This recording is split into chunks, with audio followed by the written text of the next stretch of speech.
Welcome to the Mad in America podcast, your source for science, psychiatry, and social justice. Welcome, everybody. My name is Robert Whitaker, and we're glad you're joining us for another episode of Mad in America Radio. Today, I'm very pleased to have as our guest Jaakko Seikkula. Jaakko is a psychologist who helped develop open dialogue practice at Keropudas Hospital in Tornio, Finland in the 1990s. And he is the person who really has conducted the research that has told of remarkable longer-term outcomes with this form of care. For the past 15 years, he has developed and led training programs that have seen open dialogue practices adopted in, at last reading, I think, 40 countries. And he recently published a book on open dialogue titled Why Dialogue Does Cure. Jaakko, it's such a pleasure to have you here today with us. Thank you. Thank you for the invitation. I'm looking forward to our conversation. Well, one of the first things I'd like to do, Jaakko, is actually ask you a sort of a personal question, and that is where you grew up in Finland and what motivated you to become a psychologist and start down this path of open dialogue therapy? Well, of course, it has been a question to myself also when I was in the high school. So it was like excluding options. What would I like to do? And one of the last options was to start to study psychology, and that's what I did. And then coming to work in a clinical field, I think that, of course, you always have some family history. And I think that the main part of my family history to have interest of psychological issues is that I lost my father pretty young. I was 10 years of age and living in this kind of situation with my mom and so on. I think that those were causes to have an interest on psychology. You know, I always think when people pursue this field, they do have sort of personal reasons for doing so in their past and whatever. And where did you go to college? Where did you do your training to become a psychologist? In the University of Jyväskylä, in which I thereafter worked as a professor in psychotherapy. So now let's go back to the 1980s. And here in the United States, we have the new disease model that came with the publication of DSM-3 in 1980. And the disease model, especially related to people with serious mental disorders, psychotic disorders, schizophrenia, was, it's a brain disease, really not related to your psychological environment. And we heard that it was, caused by a dopamine imbalance. And we had these drugs that fix chemical imbalances in the brain, like insulin for diabetes. But now what takes hold, at least in Tornio, is a very different conception.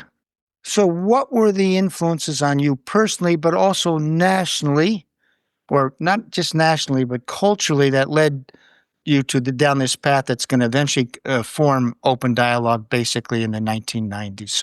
I think that in Finland we are very fortunate in one respect, and that is that we have a very long tradition of having psychotherapeutic interest on schizophrenia and psychotic problems, and we always need to refer to one person, and he is Professor Yrjö Alanen, who with his team developed something that became called as a need-adapted approach in the care of psychosis and other severe mental problems. And the idea of the need-adapted approach was to integrate the individual psychotherapy. Yrjö Alanen was a psychoanalyst, and many of his colleagues has a psychodynamic perspective with systemic family therapy. And for that, to find out what are the needs of every client, they developed this innovation of open therapy meetings that became very decisive to our work. But thinking in the very first steps when we started to work in Keropudas, we all who came to work here, we had an interest that we want to build up a family-centered psychiatry in the hospital setting. Can you speak also about another influence I know in terms of developing dialogic approaches, and that's Tom Anderson from Norway? What influence did he have on you personally, and also, on the development of open dialogical therapies in Keropudas? We started to work in the open way that we call this open therapy meeting in 1984. And this was instead of applying systemic family therapy in a very traditional way that was very complicated in the hospital setting. I met personally Tom for the first time in 1980, 87, 88 or something like this. In their work that they had done in Tromsø, they became to this open idea in January 1985, so that without knowing anything of each other, we both became with a bit different form into the same idea that we need to open the work that the teams are doing, and that seems to help a lot to the families. After that, when we met with Tom, we really realized that we have a lot of common, and Tom invited our team to visit and explain our work. But we invited Tom a regular visit to our hospital, and Tom visited many years, perhaps decades, for at least once or twice a year to have seminars. And I think that what made biggest impact for me was this, let's say, this huge respect that Tom had to clients, to their family members, that seemed to be very challenging for people who are working in a very hectic everyday clinical practice. So two elements here that I think are quite novel and interesting. The part of the reflexive part of open dialogue, wherein the therapists turn to each other and make their thoughts known. Was that developed at Keropudas Hospital? Where did the reflexive element of this dialogical approach arrive from? It was the very first idea when we started to apply the open meeting. It happened in a hospital setting. It was not a therapeutic setting as such. And what was the decisive idea was that we stopped to have meeting amongst the staff without those who were hospitalized. And we thought that in every conversation in which we speak of the ones that we called patients at the time, they need to be present.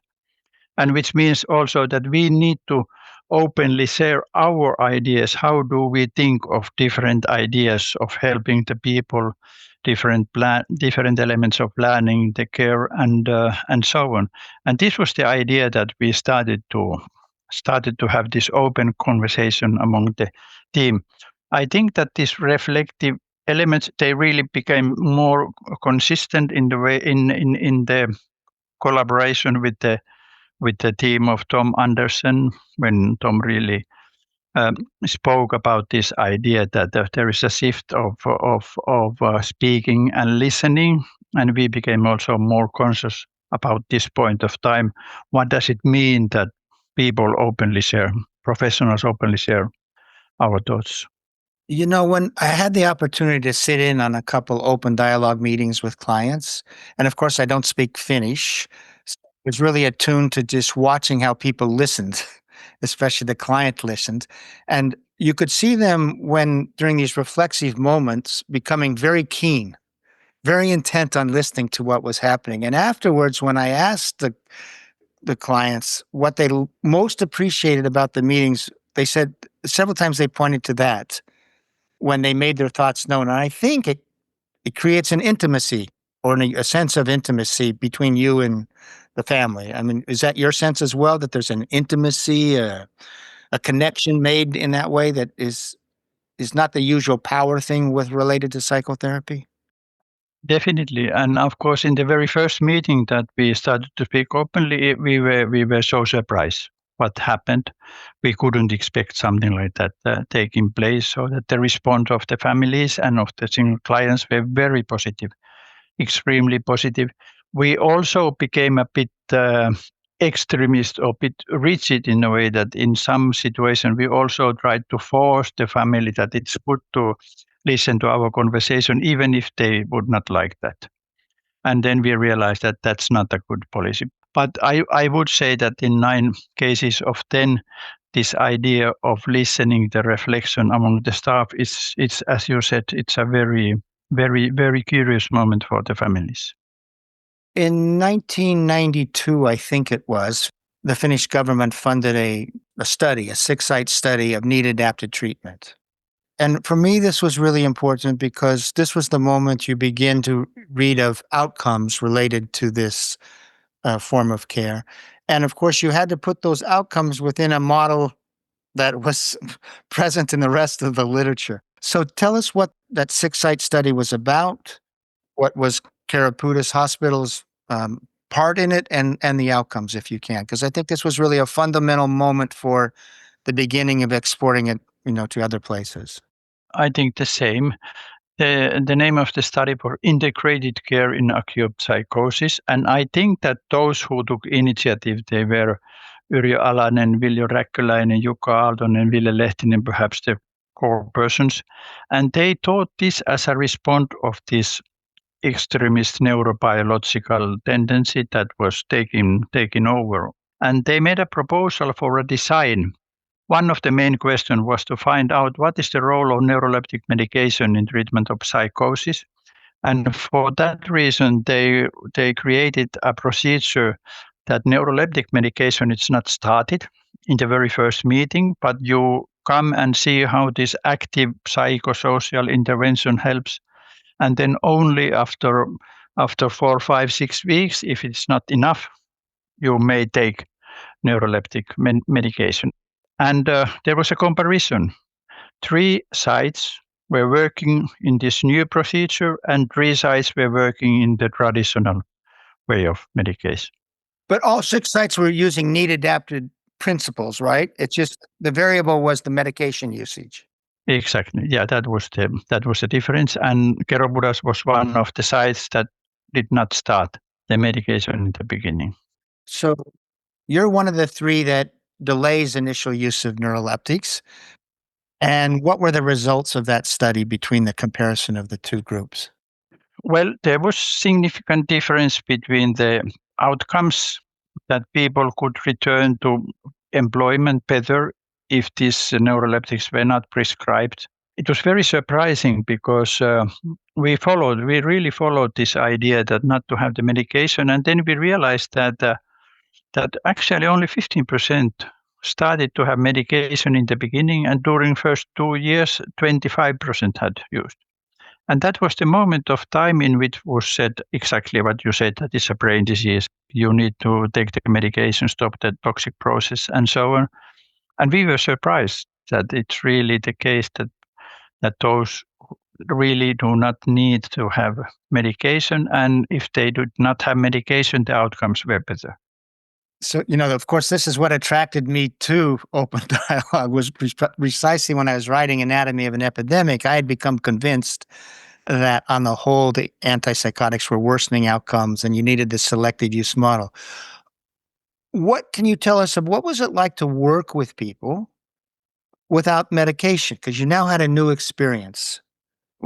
How did you find it as a group, as your team at Keropudas? What changed in your mind, your conceptions, and what was it like to be with people without the use of medication?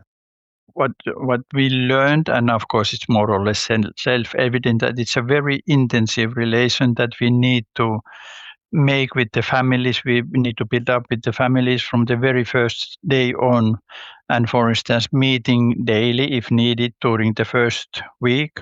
But there is a huge uncertainty among the staff. It's so different compared what is the traditional way. When someone comes to the hospital, for instance, he's put on the medication or she's put on the medication, and then people start to wait for the effect of the medication. And now this was totally different. Do not start to wait, but jump into the river and start to swim together with the people who are there, and try to find a way where is the shore and where we can land and where we can go on. Can you speak to how, in the absence of medication, it changed the connection between you and the other person? Because the client can now bring his or her own emotions much more to the presence of these meetings. So how did that affect the interaction between, or even the sense of connection between your team and the family and the individual person? One very surprising element was that in the very first meeting, people mostly became non-psychotic. And we were thinking that what happens there is that if people become hurt, and it's the one who have psychotic experiences, but in addition to his or her mother and father and family members, if they all have this experience, they have more resources to rely. In a way, they do not need, or he do not need, a psychotic reaction. That was one of the first and very, very puzzling outcome to see and realize. If you use this term, it seems that the dialogue seems to be the best medication, much more rapid than neuroleptic. Yeah, that's a great description because again, when I watched this and watched people in the meeting, the people who were theoretically psychotic, you could see them relax. And you could see that it developed a sense that they could be with others, if you know what I mean. Because sometimes, at least in the United States, so often people get isolated. They get fearful of being with others. And right away, this is a moment where they can be with others. And you know what? Again, you can see in the United States with this disease model, people come in handcuffs and they're shot up or forced treatment, which is experienced as an act of violence. So you can see how incredibly different this is. But go on now with the research. You have this study, and how long was the study actually, the initial study? Was it 2 years in length? 2 years of length, and then there was made a comparison between the treatment as usual and the new procedure. And then because of these very surprising outcomes, we decided that we want to go on with our own study. And that was called Open Dialogue in Acute Psychosis. And this second study was in a way important to us in a way because that was the phase in which we already had the full assembly of the Open Dialogue principles. For the first time, 1995, we used this term and we realized that there are optimal elements of care in this new community-based idea. Can you summarize the type of outcomes you did see at the end of 5 years with this form of care in terms of going back to work, symptoms 5 years later, and medication, neuroleptic use? We put together and the people who were in Western Lapland in the integrated care of acute psychosis in the national study and our own model, and then we followed up of 5 years, and we also made a comparison if there are differences with the early phase and this open dialogue phase, and there were some differences. But surprising part was that even after the 5 years, I think more than 80% of the people were still employed, and that's totally it's in a way the opposite. How it's told that in traditional psychiatry, it is said that 60 or 70% of the people are retired after 2 years, and our outcomes were the opposite. And we also made analysis. What are the ingredients in respect of good and poor outcomes? And we found out some ingredients in the, let's say, it's a statistical analysis, meaning that if people are living in a very poor social relational network, that may be an alarm that you need to work in a very active way. And if the problems had continued so long time that they got a diagnosis of schizophrenia, they could have poorer outcome, and so on. Then we also made analysis about the dialogues. If there are some differences with the good and poor outcome in the dialogues, and we also found out some very interesting notions in respect that the quality of dialogue seems to be different in which there were poor outcome in respect of having good outcome. So you actually saw that the dialogue itself, the quality of the dialogue itself had a lasting effect in terms of determination of outcomes. Yes. I made an analysis that has been very important for me to understand.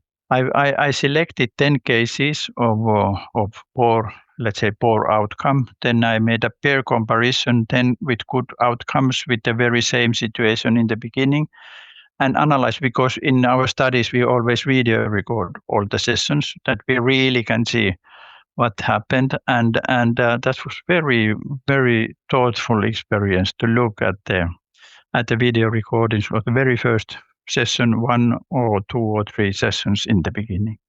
And what did you find in terms of medication usage at the end of 5 years? What was the split of this selected use model? Well, when medication was used, the outcomes were worse.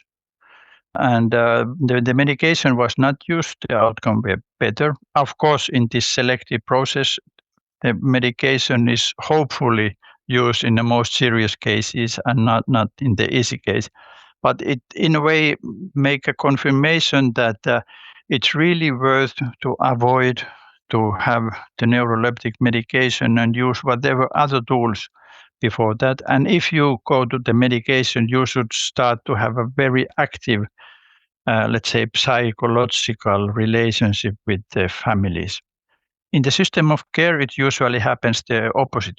We also noted that when in the end, in our system, when people were hospitalized, it was a increase of probability of using medication. And when medication was used, the team became much more passive. They started to wait for the effect of the medication and no longer had their active role with the families as it used to be in the beginning. So in this respect, I think that the neuroleptic medication has an impact, of course, of the, let's say, the brain function in some way, but it has a great impact to the team, how the team is working. Because, of course, we see it only as affecting the person, the client. Yes, yeah. But I also believe you found that at least 2/3 of the patients at the end of 5 years never needed to go on medication. Yes, yeah. If I remember correctly, it was 2/3 never used the medication, and in 5 years, perhaps some 20% were using, so that even if they had a medication, they could withdraw the medication. So now we have these published outcomes. It dates back to a national study, the Need Adapted study. Now, Keropudas Hospital is in Tornio, and for our listeners, that's in the northern part of Finland, quite a ways away from Helsinki and all. So, but your outcomes are such, it's centered in a public hospital. You have a public health system in Finland. So I would think that the rest of Finland would say, oh, this is fantastic. Let's all make open dialogue in all our centers because this is such a superior outcome. So let's all adapt it. Is that what happened? No, it did not happen. Why not? What was the response? Well, I think that one of the response was that you referred in the beginning of our conversation, that there was this extreme neurobiological model that endured, and there started to emerge this extremist movement of neurobiological or reductionistic idea of schizophrenia also in Finland, and they started to make it's called valid care guidelines. Evidence-based guidelines. Exactly. And they were actually the very first one were a kind of copy of the ones that they had been in the United States, in which 2/3 of the guidelines is only speculation of these neurobiological issues and about the different options of medication. This took over in Finland also, and the interest on having a more psychotherapeutic or family orientation disappeared. And of course, there also have been reactions to the idea of that we were introducing, that this cannot be true, and this is not good care, and so on and so on. One of the points, of course, is that this really isn't this doesn't give the power to psychiatrists who are doctors, but the medical model does give power to psychiatrists and elevate their prestige. And I will say, in my visits to Finland, there is this very biologically oriented thinking in much of Finland, and coming from some of the psychiatrists there. Can you just say, but you did have published papers showing the outcomes based on their own diagnostic categories and all. So what did they say about your research in Finland? They said it was fraudulent, or how did they dismiss it? Yeah, they said that this cannot be true, and they started to look all the possible problems with this there, and there is no randomization and so on. This kind of excuses which actually do not have nothing to do with the real clinical practice. And that is the sad part of this, because I have an impression that it's a very much question of power. And someone has really gained a lot of power with this neurobiological idea with the pharmaceutical industry, and they do not want to give up this, and so on. It's very sad, because it means that people really are chronified, and as we saw in the long-term 19-year outcomes. Yeah, it's sad and tragic, I think. Yeah, tragic, very tragic. Yes.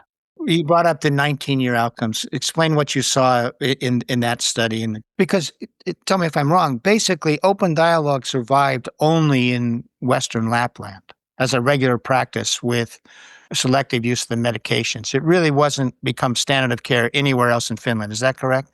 In respect of the selective care or neuroleptic medication, I think that the Western Lapland was most decisive in it. What we did was that there were also a third period of research, 2003-2005 in Western Lapland, and we put all these three samples together. We had altogether 108 patients, first-time psychotic patients who were there. And then we made a comparison, a register-based comparison to the Finnish national registration, looking at people 1,750 or something like this.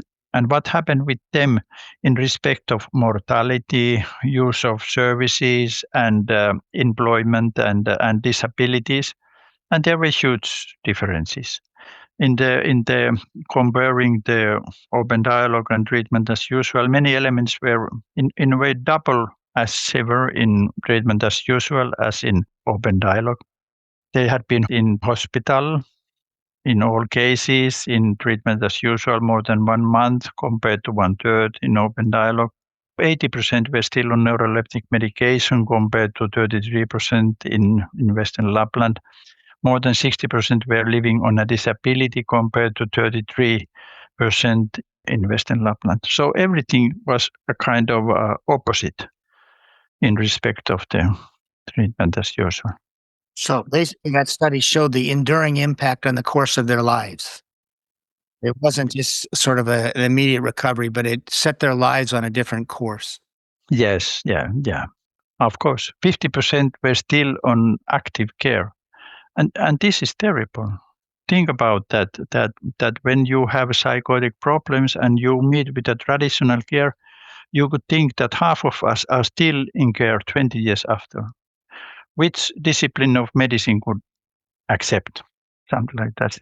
Can you speak just briefly about Birgitta Alikari and how special she was in making this happen? Because in essence, she had to break with her own, because she was a psychiatrist. She had to break with their standards of care.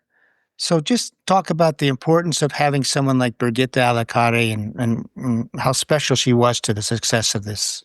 Birgitta was the medical director in our part of the study in this integrated care of acute psychosis, and he really took this idea of let's say, need-adapted use of medication, and started to become involved in a very active way to follow the teams and support the idea that her usual term when people came and talked to her that now we really need to use the medication, Birgitta responded, "Let's see tomorrow."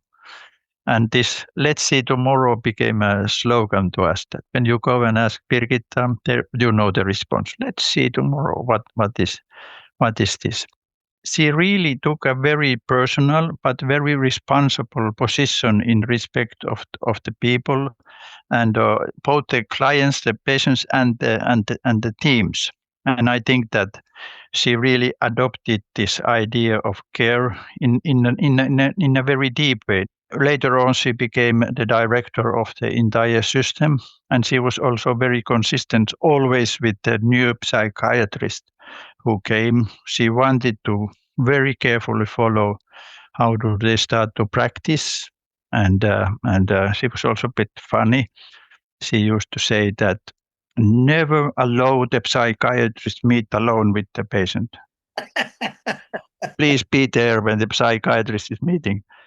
And it's so true, Because what happened when you are alone in a meeting, you focus on symptoms, you need to have solutions, and only if you have a team or someone with you, you could have access or broader perspective to see at life. So that it's also very, even it was funny, but it was also very true. I mean, the whole team there was very special, but I just think Brigitte was a very, very special person, brave person. One more thing about this before we go on to the adaptation. If you go in the disease model, and as people told me, I went in, I got diagnosed and whatever, and now I had to confront a future where I didn't have a future. Yeah. Where I was just going to be chronically ill, and the best I could do is sort of, try to manage this thing. So my future, the narrative I was given for going forward is I'm going to always be ill. I have this permanent brain defect. With your with the open dialogue model, I think can you talk about how it gave them in their own mind a different narrative about what was possible for the future? Yeah, there are very decisive moments in this, and that is also what we have seen when these ideas has been adopted in other places. And one decisive moment is the first meeting, and to guarantee that the first meeting is an open meeting where we all come together and start to wonder what has happened. And this start to wonder what has happened is a kind of invitation to start to try to understand. Try to become involved, even if you are living in a very serious crisis, in a psychological way, instead of making a definition that this is a disease and this is a diagnosis and you need to do this and this. And in the adaptation ideas later on, we really have seen that if the first meeting is organized by a psychiatrist who need to make an evaluation how to go on, you lose a lot of this potential power which is there, that we come together, and even if people are very confused, they may have a sense that we are respected, we are listened, and we can tolerate this situation. One person, for instance, her uncle was a very big name in the Finnish psychiatry, and when he heard that this is a project in which medication is not started, he became furious, prescribed medication immediately. And this poor man, he took the medication for 2 or 3 times, and he disappeared from our context, and we only could see him in the follow-up interview. And he said that what happened to me, that when my uncle prescribed this medication, I was resistant, because we already had been going on, even if I had the visions and voices. But what happened when I took the pills, everything went black and empty in my head. Nothing happened. And then I thought, I can bear with my visual ideas and voices. I want to pack something in my brain, and he stopped the medication. And I think that people also may become more aware of these elements, compared that they only think that this is some brain disease. Just real quickly, it reminds me of an experiment done in the late 1970s by William Carpenter, where they didn't use medication. They did a psychotherapy. One group got medication, one did not. The group that did not did better at the end of 1 year. And then they asked the people, what was it like to go through these psychotic symptoms without medication? And what the people told William Carpenter and his researchers, well, it was painful. Uh-huh. They felt grateful that they had the opportunity to go through it while being able to process, to think, to bring their emotions to it. So it's just basically what you're saying they found a long time ago, and they keep finding it again and again, but they just don't. The system as a whole doesn't even incorporate that part into their thinking. I think that, yes, this is very important. And in addition, what happens in open dialogue, they have a new relationships in their families, because families are so actively involved, and they really learn new elements of family members that introduce more resources that in respect only have an individual contact to take care. Instead of becoming the designated problem in the family, which something happens. Yes. Yeah. Let's move on. It's now 2025. And it seems that you and others have been involved in basically setting up training programs in different countries, that sort of thing. So can you speak about Well, this is a big subject, but first of all, what is your sense of the training programs? What is the fidelity in these training programs to the model that really was developed at Keropudas Hospital and existed there for 20 years? Very early on, 85, when we started to have this open meeting, we realized that we do not have enough education for the new model of working. And then we decided to have a family therapy training for in the entire staff. This 1 year training program that is going on, as you said, we really have those about in 40 countries. They have been quite successful in many places. So you are seeing some success in exporting it and getting it. A couple questions. One of the things in Keropudas Hospital, it wasn't an alternative form of care. It was the form of care. And so often when you do a team, it becomes an alternative that is sort of a little pocket that exists within this larger system of a disease model. How challenging is that? And have those pockets been able to survive within this larger, system of disease model care? Yeah, that's a very important point, and that's what usually happens. That in the system of care, people make a definition. It's for instance some specific problems in psychotic problems, in drug abuse problem with young people, and so on. And then there are specific teams who adopt the open dialogue way of working. And it may be working if the leadership, if the administration is supporting this idea for these teams. But what we try to say all the time is that please invite your colleagues outside the practice to be familiar, that it's not too strange for them, because if it's too strange, they start to react and make actions contra your practice. So watching how it has been attempts to adopt it in the United States, there have been a couple problems or challenges. One is that if anything goes wrong, there's violence, they blame it on open dialogue.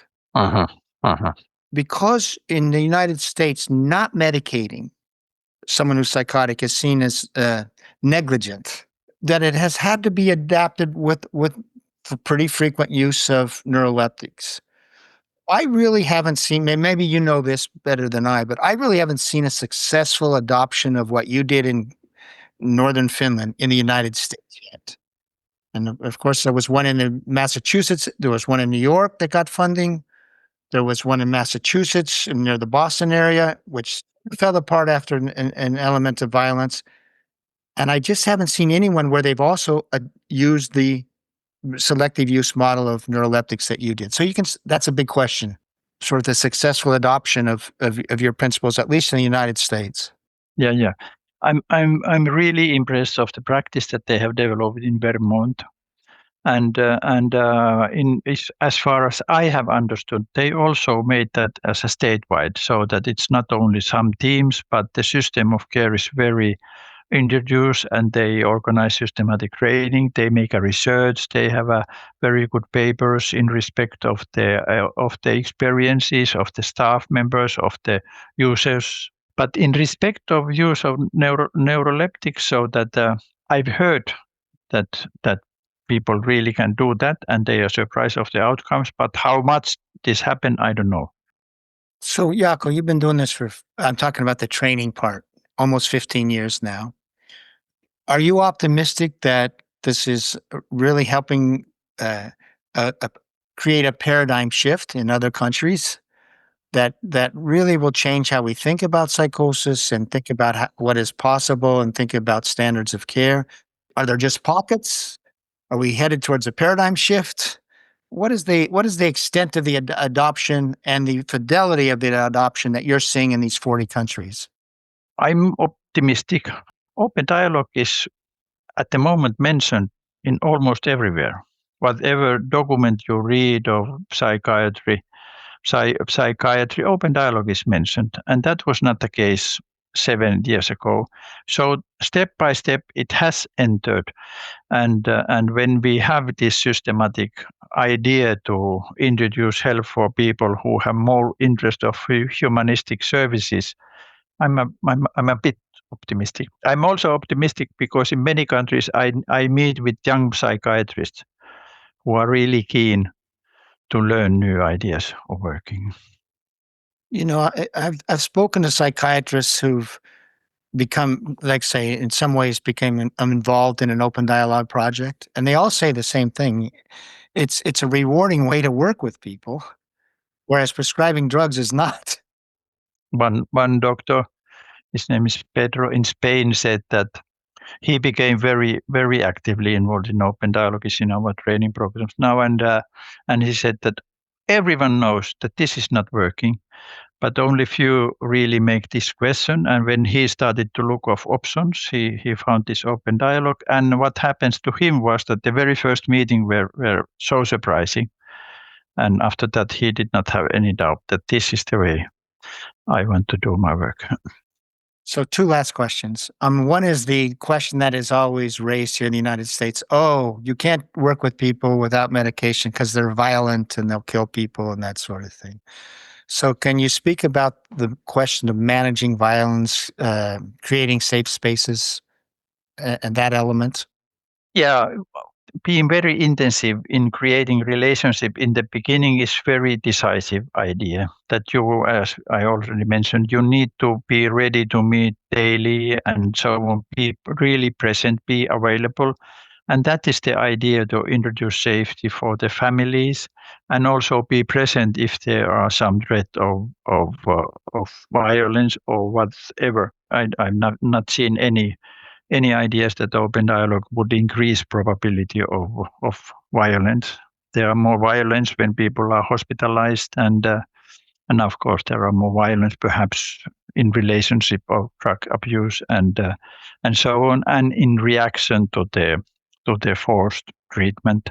Yeah, the reaction to the forced treatment is obviously often a trigger for violence, and a sense that violence has been done to you as well. I read your book. The title is Why Dialogue Does Cure. Is that right? Yeah, dialogue does cure. So when I read it, the one part that I think that really stands out, and maybe you can speak to, is sometimes you hear people say about open dialogue therapy, oh, brilliant, we're supposed to talk to people. So they just reduce it to talking to people. But when you read your book, there's a complexity to that about biological therapy. Is that part of, like, what's so difficult to understand? Is the sort of, you said 3 years of training, or even 1 years of training, that there's a way of being that needs to come forth with people in these settings and all that is not immediately instinctive or intuitive. Just can you talk about the complexity, because it's in your book. It's the complexity of learning this way of being. Yeah, that's what I think, that you really cannot understand the core of open dialogue if you do not have experience of it. Many times people enter to the training and say, what's new in this? This is what we do. And after 2 or 3 meetings that we have, they said, okay, this is not something that I knew. It's so different way of being with people in a very serious crisis. For instance, this idea to listening and respect of the utterances of the other is a very challenging for the clinicians also, especially. And then when you enter this let's say this world, your ideas become very different as it was. You referred to my book that there is also kind of description of the change that happens in my practice during the 30 years or 20 years, and what I now focus is very much of this having shared emotional experiences in the meetings with the families, with the team, which means that we also become involved in these emotional ideas. And it's a very creative idea, because when you look at this traditional system of care, and they only focus on symptoms and taking cure of symptoms, and it don't cure symptoms. But then when you stop that and start to meet with human beings, symptoms disappeared. They really are cured.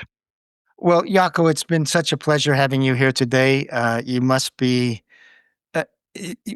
very lucky to have had such a meaningful life and have had the impact and continuing forward to have this impact and see open dialogue spread, become adapted, and really change our thinking. And I think what you said is right. You see references to it all the time.